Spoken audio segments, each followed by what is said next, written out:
New year آ گیا، اس میں کوئی دین نہیں ہے، اس میں لاجک بھی نہیں ہے. جیسے ایک ہوتا ہے پوسٹ بناتے ہیں بنانے والے، اس میں 2 ایلین جو ہیں وہ زمین پہ آئے ہوئے تھے اور وہ دیکھ رہے تھے کہ لوگ سیلیبریٹ کر رہے ہیں. تو ایک نے دوسرے سے پوچھا کیوں سیلیبریٹ کر رہے ہیں، تو دوسرے نے کہا ان کا گولا جو ہے اس کو سورج کے گرد گھرتے ہوئے ایک چکر اس کا پورا ہو گیا.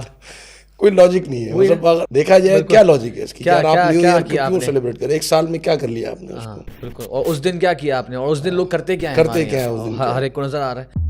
تو بس شیخ وہ فحاشی کا ایک ذریعہ بس صرف دن منانے کے جو موقع ہمارے یہاں بن گئے ہیں افسوس کے ساتھ. دیکھیں بغیر کہ اس دن ہوتا کیا ہے اور یہ کلچر کس کا ہے، یہ بہت اہم بات ہے شیخ. کچھ لوگ کبھی کہتے ہیں کہ چلیں آپ نے بہت سی باتوں کو بتا دیا کہ یار ان کی اوریجن جو ہے نا وہ کرسچنز ہیں وغیرہ، ان میں تو کچھ بھی نہیں ہے. تو ان میں شیخ 2 پہلو ہیں علماء بیان کرتے ہیں. ایک تو شیخ وہ اصول ہے جو ہر مسلمان کو یاد ہونا چاہیے، اللہ کے نبی صلی اللہ علیہ وسلم کا فرمان من تشبہ بقوم فہو منہم.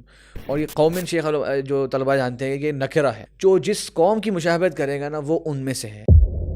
اس سے معلوم ہو گیا کہ جتنی بھی قومیں ہیں اچھی چیزیں مشابہت کرو گے تب بھی ان میں سے ہوگے بھائی، اگر اچھی قومیں یعنی کہ دین ایمان والی. اور اگر بری قوموں سے مشابہت کرو گے ان کی جس چیز کے اندر تو تم ان میں سے ہوگے. اب کون چاہ رہا ہے، پسند کر رہا ہے کہ آج اس کا اٹھنا قیامت کے دن جو ہے وہ ان کے ساتھ ہو جو اللہ کو نہیں مانتے تھے. ایک اس میں اصولی بات یہ ذہن میں چاہیے. دوسرا ابن تیمیہ رحمہ اللہ نے بڑی زبردست اس میں اقوال ذکر کیے ہیں، میں کوٹ کرنا چاہوں گا. اقتداء و صراط مستقیم امام ابن تیمیہ کی مشہور کتاب ہے، اس کے اندر انہوں نے خاص طور پہ یہ تشبہ اور کفار کے ساتھ کس طرح کا تعامل ہونا چاہیے اور اسلامی تاریخ میں کیسا تعامل رہا ان کے ساتھ ہمیشہ، اس پہ بہت تفصیل سے 2 جلدوں میں باقاعدہ ایک کتاب ہے ان کی. وہ کہتے ہیں کہ ظاہری طور طریقوں میں مشابہت جو ہے وہ اخلاق اور اعمال تک بھی رسائی اس کی ہو جاتی ہے.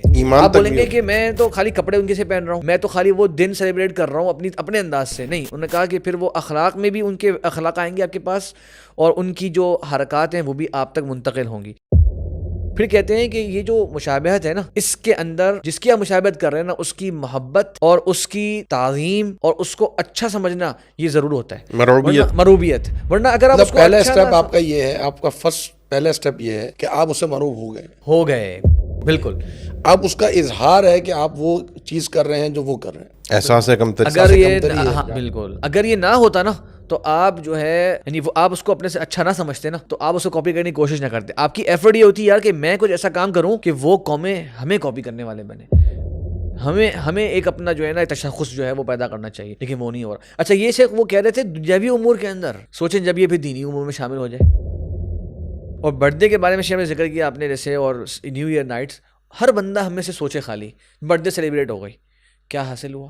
آپ نے کیا تھا کہ جو آج کے دن آپ کو مبارکباد اگر بیوی بچوں کے ساتھ خوش ہو کے باہر جا کے کوئی کھانا گولے کا چکر، بس وہ برتھ ڈے سے 1 ہفتے پہلے چلا جائے. اگر اس دن جا رہا تو کیا مسئلہ ہے؟ یہی مسئلہ ہے نا کہ آج کے دن کچھ وجہ ہی نہیں ہے. اگر آپ دیکھیں اسلام کیا کہتا ہے شیخ، تہادو تحابو، بس وہ مروبیت ہے شیخ کہ وہ گورے کرتے ہیں تو لہٰذا ہم نے تو یہ کہتے ہیں شیخ کہ آپ اپنے بچوں کو بھائی ہر ہفتے لے کے جائیے، اللہ نے وسعت دی ہے تو ہر مہینے لے کے جائیے، کیا منع ہے؟ اصل یہ چیز ہے نا کہ دیکھیں آپ وہی بات ہے نا کہ جی آپ سیلیبریٹ کر رہے ہیں وہ ہمارے جو دن منانے والا کانسیپٹ جس پر ہم پہلے بات کر رہے تھے کہ جی آپ نے ایک چیز کا دن خاص کر لیا کہ جی یہ دن اس دن کو منانا ہے بس.